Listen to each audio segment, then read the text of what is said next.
Welcome viewers. அது 2023 வருடம் August 28ஆம் தேதி பங்களாதேஷுடைய சிட்டாங்கோங் அப்படிங்கிற மாவட்டத்துல ஷிபிலி, சாதிக், ஹிரிடாய் அப்படிங்கிற ஒரு 20 வயசு பையன் தன்னுடைய பேரண்ட்ஸோட வாழ்ந்துட்டு வராரு. ஷிபிலியுடைய குடும்பம் ஒரு ஏழ்மையான குடும்பம். அவருடைய அப்பா ஒரு லாரி டிரைவர் அப்படிங்கறதால அதுல வர்ற வருமானம் அவங்களுடைய குடும்ப செலவுக்கே பத்தாம இருந்திருக்கு. இதுல ஷிபிலியுடைய காலேஜ் ஃபீஸ் மற்றும் அவருடைய படிப்புக்கான மத்த செலவுகள் அப்படின்னு இது எல்லாத்தையுமே அவருடைய அப்பாவால தனியால மேனேஜ் பண்ண முடியாம இருந்திருக்கு. அதனால ஷிபிலி என்ன நினைச்சாரு அப்படின்னா, ஒரு பார்ட் டைம் ஜாபுக்கு போகலாம், படிச்சுட்டே வேலைக்கு போய் நம்மளுடைய செலவுகளை நம்மளே பாத்துக்கலாம் அப்படின்னு நினைச்சு ஒரு வேலையை தேட ஆரம்பிக்கிறாரு. அப்படி தேடும் பொழுது அவங்க ஊர்ல இருக்கிற கோழி பண்ணையிலேயே மேனேஜர் வேலை ஒண்ணு கிடைக்குது. ஷிபிலி காலேஜும் போயிட்டு காலேஜ் முடிஞ்சதும் தனக்கு கிடைச்ச அந்த வேலையை பார்த்துட்டு அதுல வர்ற வருமானத்தை வச்சு தன்னுடைய படிப்புக்கான செலவுகளை மற்றும் தன்னுடைய செலவுகளை அவரே பாத்துக்க ஆரம்பிச்சாரு. இப்படி எல்லாமே நல்லா போயிட்டு இருக்கும் பொழுதுதான் ஆகஸ்ட் 28ஆம் தேதி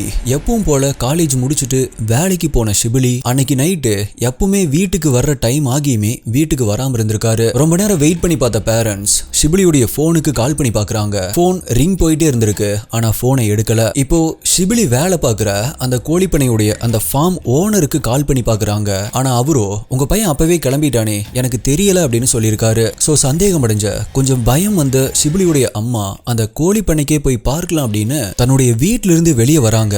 கரெக்டா அதே டைம்ல ஷிபிலியுடைய மொபைல் நம்பர்ல இருந்து அவங்களுக்கு ஒரு கால் வருது. அந்த போன்ல பேசின ஷிபிலி, அம்மா என்னை ஒரு கும்பல் கடத்தி வச்சிருக்காங்க, சீக்கிரமா இது அப்பா கிட்ட சொல்லி என்னை எப்படியாவது காப்பாத்துங்கம்மா அப்படின்னு சொல்லி ரொம்பவே பதட்டத்தோட பேசியிருக்காரு. இதை கேட்டதுமே ரொம்பவே ஷாக்கான ஷிபிலியுடைய அம்மாவோ, இப்ப நீ எங்க இருக்க அப்படின்னு கேட்கறதுக்குள்ள, தயவு செஞ்சு அடுத்து நானா கால் பண்ற வரைக்கும் இதுக்கு கால் பண்ணாதீங்க அப்படின்னு சொல்லிட்டு அந்த போன் கால் டிஸ்கனெக்ட் ஆகுது. ஆனா இதுக்கப்புறமா அவருக்கு நடந்ததுதான் ரீசெண்டா பங்களாதேஷ் முழுக்கவே ரொம்பவே பரபரப்பா பேசப்பட்ட ஒரு ஷாக்கிங்கான கேஸா மாறுச்சு. நம்மளுடைய எஸ்டிஐ பல பேரும் இந்த கேஸை போடும்படி ரீசெண்டா கமெண்ட்ஸ்ல சொல்லியிருந்தீங்க. அப்படி ஷிபிலிக்கு அதுக்கப்புறமா என்ன நடந்துச்சு அப்படிங்கறத பத்தி தான் இன்னைக்கு வீடியோல நம்ம டீகோட் பண்ண போறோம். நீங்க பார்த்துட்டு இருக்கிறது சரவணன் டீகோட்ஸ். நான் உங்கள் சரவணன். வாங்க இன்னைக்கு வீடியோக்குள்ள போலாம்.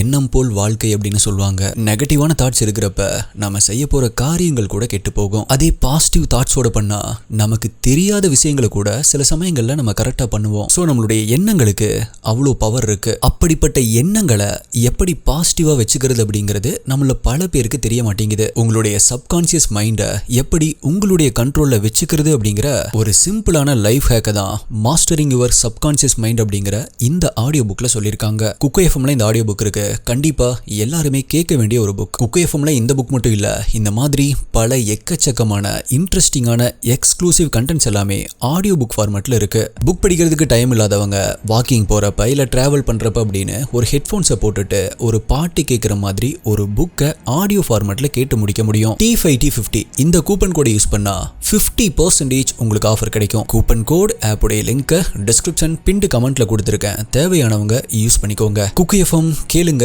மனதிற்கு பிடித்ததை.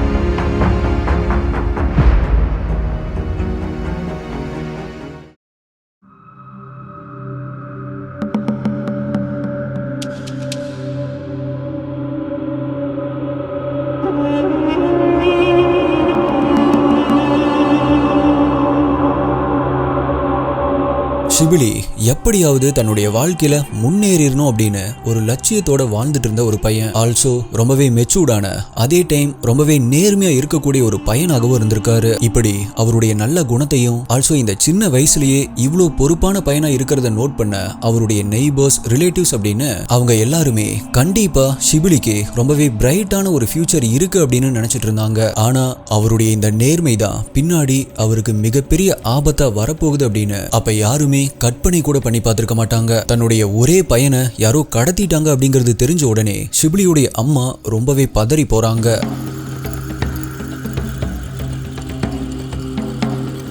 அவங்க திரும்பவுமே ஷிபிலியுடைய அந்த நம்பருக்கு கால் பண்ணி பாக்குறாங்க.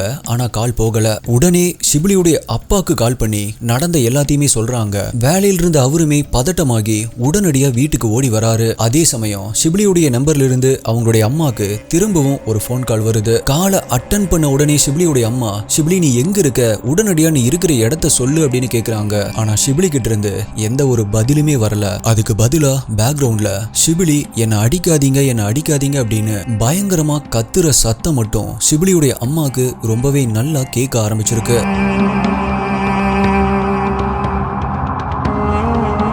அப்ப அந்த போன்ல இன்னொரு வாய்ஸ் கேட்க ஆரம்பிக்குது. அதான் உங்க பையன் கத்துற சத்தத்தை நல்லா கேட்டீங்கல்ல, உங்களுடைய பையன் உயிரோட வேணும் அப்படின்னா எங்களுக்கு 15 லட்சம் ரூபாய், அதாவது இந்திய மதிப்புக்கு 11 லட்சம் ரூபாய் வேணும் அப்படின்னும், ஆனா போலீஸ் கிட்ட போனீங்க அப்படின்னா உங்களுடைய பையனை உயிரோட பார்க்க முடியாது அப்படின்னு மிரட்ட ஆரம்பிக்கிறான். 15 லட்சம் ரூபாய் அப்படிங்கறத கேட்டதுமே ஷிபிலியுடைய பேரண்ட்ஸ் நொந்து போறாங்க. பையனுடைய காலேஜ் ஃபீஸ் கூட கட்ட முடியாது அப்படிங்கிற நிலைமையில இருந்தவங்களுக்கு 15 லட்சம் ரூபாய் அப்படிங்கிறது ரொம்பவே பெரிய அமௌண்ட். ஆனா எங்க கொடுக்க முடியாது அப்படின்னு சொன்னா ஷிபிலிய கொலை பண்ணிடுவாங்களோ அப்படின்னு, இல்ல கண்டிப்பா நாங்க போலீஸ்க்கெல்லாம் போக மாட்டோம், நீங்க கேட்கிற பணத்தை கண்டிப்பா நாங்க கொடுத்துடுறோம், ஆனா பணத்தை ரெடி பண்றதுக்கு எங்களுக்கு டைம் மட்டும் கொஞ்சம் கொடுங்க அப்படின்னு ஷிபிலியுடைய பேரண்ட்ஸ் கெஞ்ச ஆரம்பிச்சிருக்காங்க.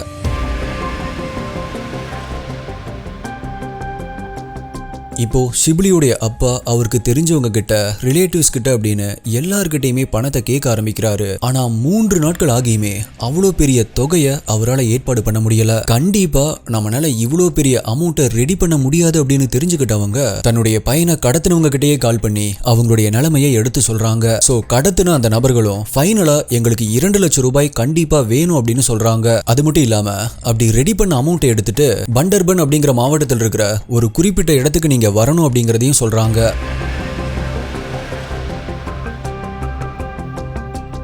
அதுக்கப்புறமா ஷிபிலியுடைய அப்பா பல பேர்கிட்ட கஷ்டப்பட்டு கடன் வாங்கி செப்டம்பர் 4ஆம் தேதி அந்த 2 லட்சம் ரூபாயை ரெடி பண்றாரு. அந்த பணத்தை ஒரு பேக்ல வச்சுட்டு அவங்க வர சொன்ன அதே இடத்துக்கு போய் நிக்கிறாரு. அப்படி அங்க போய் நின்னதுமே அந்த இடத்துல ஆல்ரெடி மாஸ்க் போட்டுட்டு நின்னுட்டு இருந்த 2 பேர் அவர்கிட்ட வந்து அவருடைய கையில் இருந்த அந்த பேக்கை வாங்கிட்டு, நீங்க திரும்பி வீட்டுக்கு போறப்ப கண்டிப்பா உங்களுடைய பையன் வீட்டுல இருப்பான் போங்க அப்படின்னு சொல்றாங்க. இதை கேட்டதுமே ஷிபிலியுடைய அப்பாவும் நம்மளுடைய பையன் உயிரோட வீட்டுக்கு திரும்பி வந்துருவான் அப்படிங்கிற சந்தோஷத்தோட வீட்டுக்கு போறாரு. ஆனா அப்படி வீட்டுக்கு போன அவருக்கோ ஏமாற்றம் தான் காத்துட்டு இருந்துச்சு.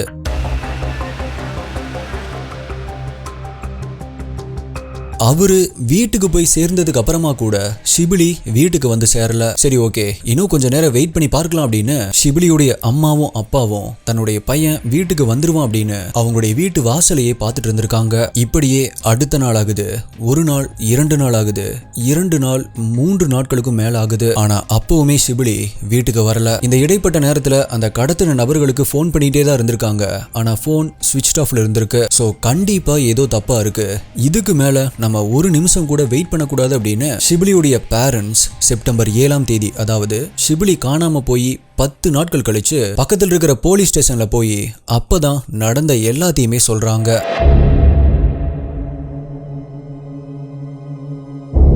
போலீஸ் ஷிபிலியுடைய பேரண்ட்ஸ் கிட்ட, நீங்க உடனடியா எங்க கிட்ட தான் வந்திருந்திருக்கணும், நீங்க ரொம்பவே பெரிய தப்பு பண்ணிட்டீங்க அப்படின்னு ஷிபிலியுடைய பேரண்ட்ஸ் கிட்ட கோவப்படுறாங்க. அதுக்கப்புறமா இன்வெஸ்டிகேஷனை ஸ்டார்ட் பண்ண போலீஸ் ஷிபிலிய கடைசியா யார் பார்த்தது, அவருக்கு யாராவது எதிரிகள் இருக்காங்களா அப்படின்னு ஷிபிலியுடைய நெய்பர்ஸ், ரிலேட்டிவ்ஸ் அப்படின்னு எல்லாத்துக்கிட்டையுமே விசாரிக்க ஆரம்பிக்கிறாங்க. அப்பதான் போலீஸ்க்கு ரொம்பவே ஷாக்கிங்கான ஒரு விஷயம் தெரிய வருது. செப்டம்பர் 11ஆம் தேதியே ஷிபிலிய கடத்திட்டு போன அந்த நபர்களை ட்ராக் பண்ணி அரெஸ்ட் பண்றாங்க. அப்படி அரெஸ்ட் பண்ண அவங்கள ஷிபிலியை என்ன பண்ணீங்க அப்படின்னு விசாரிக்கும் பொழுது பல மணி நேர விசாரணைக்கு அப்புறமா பல அதிர்ச்சியான தகவல் தெரிய ஆரம்பிக்குது. ஷிபிலிக்கு என்ன நடந்துச்சு அப்படிங்கறத அவங்க கன்ஃபஸ் பண்ண ஆரம்பிச்சிருக்காங்க. அப்படி அவங்க கன்ஃபஸ் பண்ணது இதுதான்.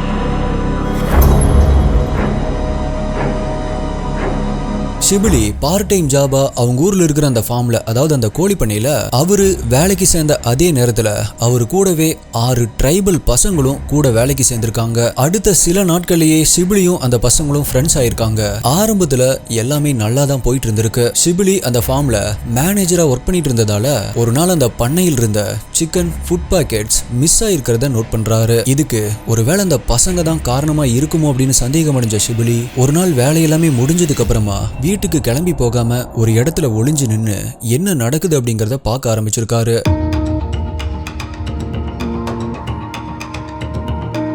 ஆனா இது தெரியாம மேனேஜர் வீட்டுக்கு போயிட்டாரு அப்படின்னு நினைச்ச அந்த 6 பசங்களும் அங்கிருந்த சிக்கன் ஃபுட் பேக்கெட்ஸ் எடுத்து மறைச்சு வச்சுட்டு வீட்டுக்கு கிளம்புறதுக்கு ரெடி ஆயிட்டு இருந்திருக்காங்க. அதை பார்த்த ஷிபிலியோ அவரு நினைச்சது கரெக்ட் தான், இந்த பசங்க தான் அந்த சிக்கன் ஃபுட் பேக்கெட்ஸை திருடி வெளியே வித்து காசு பாக்குறாங்க அப்படிங்கறத புரிஞ்சுக்க ஆரம்பிக்கிறாரு. அது மட்டும் இல்லாம அப்படி வீட்டுக்கு கிளம்புன அந்த பசங்க முன்னாடி போய் நின்று அவரு அந்த பசங்க முன்னாடியே உடனடியா அதை ஓனருக்கு கால் பண்ணி இன்ஃபார்ம் பண்றாரு. இதனால கோபமான அந்த 6 பேருமே ஷிபிலிய மிரட்ட ஆரம்பிச்சிருக்காங்க. அதுக்கு ஷிபிலியோ, இல்ல நீங்க பண்றது எல்லாமே தப்பு, நீங்க நம்மளுடைய ஓனரை ஏமாத்துறது தப்பு, நீங்க இப்படி பண்ணிருக்க கூடாது அப்படின்னு சொல்றாரு. அந்த 6 பசங்களுமே ஷிபிலியை விட பெரிய பசங்க, எல்லாத்துக்குமே ஒரு 25-26 வயது இருக்கும். சோ அவங்க ஷிபிலி கிட்ட என்னை விட சின்ன பையன், நீ எங்களுக்கு அட்வைஸ் பண்றியா அப்படின்னு சண்டை போட ஆரம்பிச்சிருக்காங்க.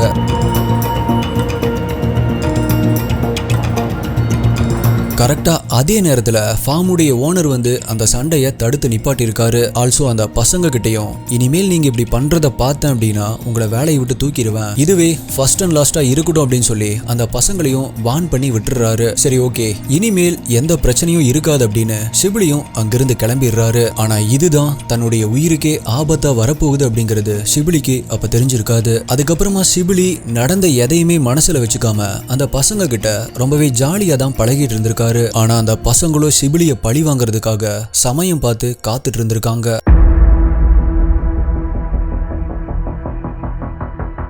இந்த இன்சிடென்ட் நடந்து கரெக்டா 2 மாசம் கழிச்சு ஆகஸ்ட் 28ஆம் தேதி டைம் அப்ப கரெக்டா நைட் ஒரு 11 மணி இருக்கும். ஷிபிலி வழக்கம் போல பண்ணையில் இருந்து வேலையெல்லாமே முடிச்சுட்டு அவருடைய வீட்டுக்கு நடந்து போயிட்டு இருந்திருக்காரு. அப்போ அவர் பின்னாடியே கார்ல ஃபாலோ பண்ணிட்டு போன இந்த 6 பசங்களும் ஷிபிலிய தடுத்து நிறுத்தி அவரை அடிச்சு உதைச்சு காருக்குள்ள ஏத்தி கடத்திட்டு போயிருக்காங்க. அப்படி கடத்திட்டு போன அவரை கோடல்பூர் அப்படிங்கிற ஒரு இடத்துக்கு கூட்டிட்டு போயிருக்காங்க. அப்படி போகும்போதுதான் அந்த கேங் ஷிபிலியுடைய போன் எடுத்து ஷிபிலி கிட்ட அவங்க அம்மாக்கு போன் பண்ணி பேச சொல்லியிருக்காங்க. அப்பதான் நான் இன்ட்ரோல சொன்ன விஷயங்கள் நடக்க ஆரம்பிக்குது.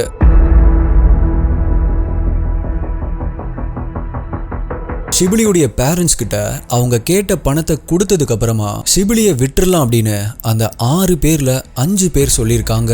ஆனா அதுல உமாங் சிங் மர்மா அப்படிங்கிற ஒருத்த மட்டும், இல்ல இவனை விட்டா கண்டிப்பா நம்மள போலீஸ் கிட்ட மாட்டி கொடுத்துருவான், அதனால இவனை கொலை பண்ணிடலாம் அப்படின்னு பிளான் போட ஆரம்பிச்சிருக்கான். இப்போ அதுக்கு மத்த 5 பேருமே ஒத்துக்கிட்டதுக்கு அப்புறமா அவங்க எல்லாருமே சேர்ந்து ஷிபிலியுடைய கை கால்களை அமுக்கி பிடிச்சுக்கிறாங்க. அதன் பிறகு கத்தியால ஷிபிலியுடைய கழுத்தை அறுத்திருக்காங்க. அடுத்த சில நொடிகள்ல ரத்த வெள்ளத்துல ஷிபிலி அங்கேயே இறந்து போயிருக்காரு. அதுக்கப்புறமா அந்த இறந்த உடலை வாழை இலையால கவர் பண்ணி மலைப்பகுதியில கொண்டு போய் டிஸ்போஸ் பண்ணிட்டோம் அப்படின்னு போலீஸ் கிட்ட இந்த 6 பேருமே கன்ஃபஸ் பண்ணிருக்காங்க. ஆனா கேஸ் இதோட முடியல. இதுக்கப்புறமா தான் இன்னுமே ஷாக்கிங்கான விஷயம் போலீஸ்க்கு காத்துட்டு இருந்துச்சு.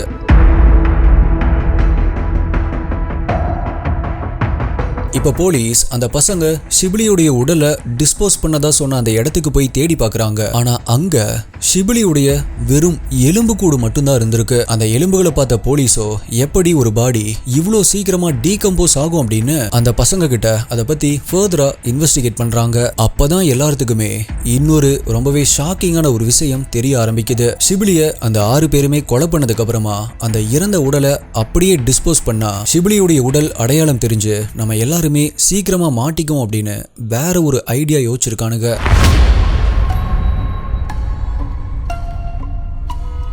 முதல்ல ஷிபிலியுடைய உடல்ல முகத்தை மட்டும் சிதைக்க ஆரம்பிச்சிருக்காங்க. ஆனா அதுக்கப்புறமா அது பத்தாது அப்படின்னு ஷிபிலியுடைய உடலை துண்டு துண்டுகளா வெட்ட ஆரம்பிச்சிருக்கானுங்க. அது மட்டும் இல்ல, அப்படி கட் பண்ண அந்த பார்ட்ஸ்ல எலும்புல இருந்து சதையை மட்டும் தனியா பிரிச்சு எடுத்திருக்கானுங்க. ஷிபிலிய கொன்னதுக்கு அப்புறமாவும் கோபம் தீராத உமாங் சிங் மர்மா அப்படிங்கிறவன் தான் அப்படி வெட்டி எடுக்கப்பட்ட அந்த பாடி பார்ட்ஸை அங்கேயே சமைச்சு சாப்பிட்டான் அப்படின்னு சொல்லப்படுது. அப்படி சாப்பிட்டு முடிச்சதுக்கு அப்புறமா மிச்சம் இருந்த மீட்ஸ் மற்றும் எலும்புகளை அங்கேயே போட்டுட்டு வந்திருக்கானுங்க.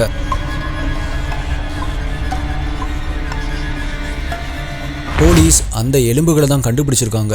அதோடைய ரியல் போட்டோஸ் எல்லாமே நம்மளுடைய டெலிகிராம் குரூப்ல அப்டேட் பண்ணியிருக்கேன், செக் பண்ணி பாருங்க. அப்படி கண்டுபிடிக்கப்பட்ட எலும்புகளை அட்டாப்சி பண்றதுக்காக அனுப்பி வைக்கிறாங்க. ரிப்போர்ட்ல அது ஷிப்லியுடைய தான் அப்படிங்கிறது கன்ஃபார்ம் பண்ணப்படுது. இதை கேள்விப்பட்ட ஷிப்லியுடைய பேரண்ட்ஸ் கதறி அழுக ஆரம்பிச்சிருக்காங்க. ஒரு நல்ல பையனை, ஒரு நேர்மையான பையனை இவ்வளோ கொடூரமா கொலை பண்ணியிருக்காங்க அப்படிங்கறத தெரிஞ்சுக்கிட்ட அந்த மக்களால அதை ஏத்துக்கவே முடியல. ஷிப்லியுடைய பேரண்ட்ஸ், ரிலேட்டிவ்ஸ் மாதிரியே அந்த ஏரியா மக்களும் கொதிச்சு போறாங்க. அப்படி உமாங் சிங் மர்மாவை போலீஸ் அரெஸ்ட் பண்ணி ஜீப்ல கோர்ட்டுக்கு கூட்டிட்டு போயிட்டு இருக்கும்போது அந்த ஊர் மக்கள் எல்லாருமே சேர்ந்து அந்த ஜீப்பை வழி மறைக்கிறாங்க. அந்த சமயம் போலீஸ் ஜீப்ல 3 போலீஸ் ஆபீசர்ஸ் தான் இருந்ததால அங்கிருந்த கூட்டத்தை கண்ட்ரோல் பண்ண முடியாம திணறி போறாங்க. கோவத்தில் இருந்த மக்கள் உமாங் சிங் மர்மாவை அந்த ஜீப்பில் இருந்து வெளியே இழுத்து போட்டு அவனை அடிச்சு துவச்சி எடுக்க ஆரம்பிக்கிறாங்க. அப்படி அந்த ஊர் மக்கள் எல்லாருமே பயங்கரமா அடிச்சதுல அந்த ஸ்பாட்லயே உமாங் சிங் மர்மா பரலோகத்துக்கு அனுப்பி வைக்கப்படுறான்.